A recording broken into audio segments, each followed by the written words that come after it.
Tadi dikatakan tentang teroris. Saya ingatkan, teroris adalah cara yang paling efektif untuk menghancurkan Islam. Karena seolah-olah teroris itu orang Islam, dan dengan cara yang keji, Islam tidak mengajarkan itu.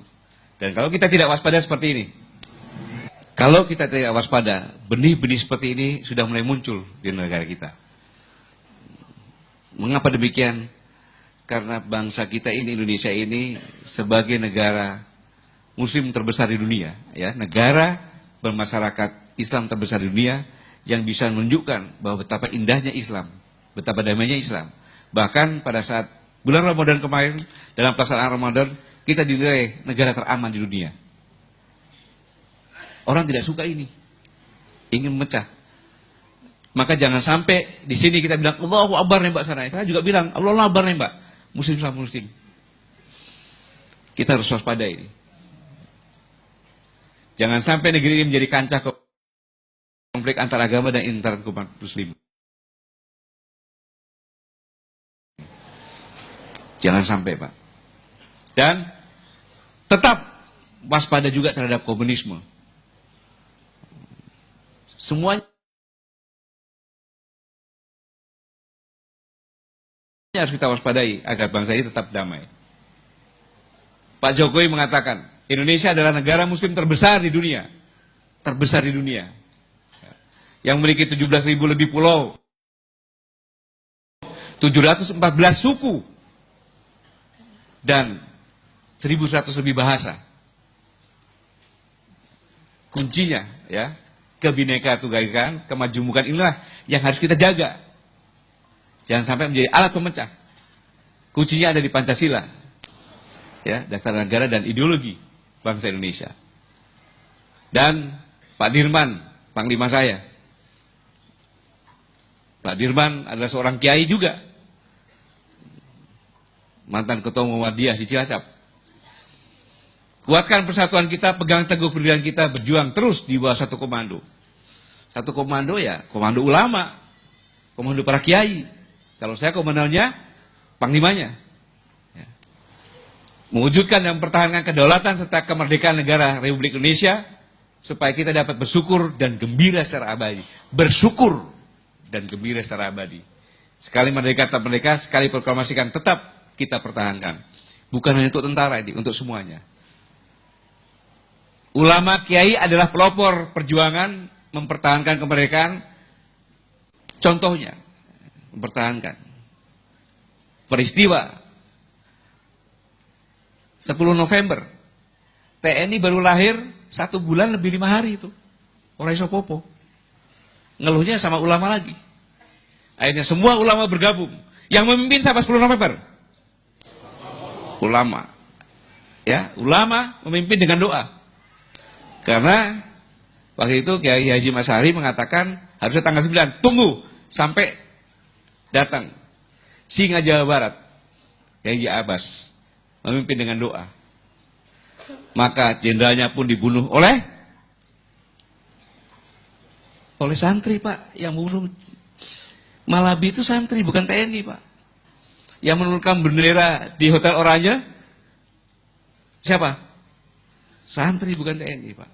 Itulah hebatnya Islam di Indonesia. Bahkan Doris Dokter mengatakan, kalau tidak ada semangat Islam di Indonesia, sudah lama nasionalisme atau kebangsaan yang sebenarnya lenyap di negeri ini. Jadi yang mewujudkan kebangsaan nasionalisme juga Islam. Jadikan kembali madrasah, pesantren, dan lembaga pendidikan sebagai pusat perjuangan untuk menegakkan Ahlussunnah wal Jamaah dan Pancasila dalam wadah NKRI. Menghimpun dan mengembangkan kembali, mengamalkan wirid, hizib, ilmu kanuragan melalui kemerdekaan fisik dan rohani. Keseimbangan fisik dan rohani. Jaga persatuan dan kesatuan. Saya ingatkan, ini yang selalu dipecah-pecah terus. Ya, 3 pilar kekuatan nasional. Islam, nasionalisme, nasionalis, dan tentara.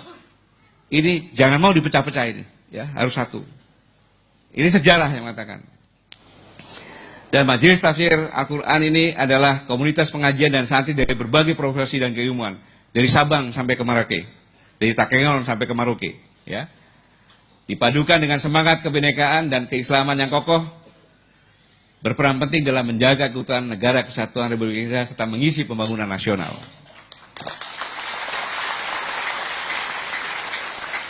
Itulah maka saya semangat ke sini. Ini udah diingatin sama Daniel, udah terlambat nih. Jadi mohon maaf, saya habis ini langsung kabur karena takut ditinggal pesawat celaka nanti. Ya. Merebut dan mempertahankan kemerdekaan serta menjaga keutuhan negara kesatuan Republik Indonesia tidak lepas dari andil besar para ulama, kiai, dan santri. Maka saya sadar sebagai Panglima TNI, sadar, TNI tidak akan sanggup melawan musuh dan mempertahankan keutuhan negara kesatuan Republik Indonesia tanpa dukungan para ulama, kiai, dan santri. Jadi saya kemana-mana itu sebenarnya provokator, golek bolo untuk jaga negara ini. Gitu. Kesimpulannya, ya, saya coba menyimpulkan, saya minta Mujiono, ya teman saya seorang pengamen. Ya, pengamen saja yang menyimpulkan. Saya yakin apalagi bapak-bapak, ibu-ibu sekalian pasti lebih hebat. Jadi nggak usah saya simpulkan lagi. Selamat bekerja, selamat berjuang, jangan pernah menyerah. Dan saya titipkan bangsa dan negara kepada saudara-saudara sekalian. Wujudkan Indonesia sebagai bangsa pemenang.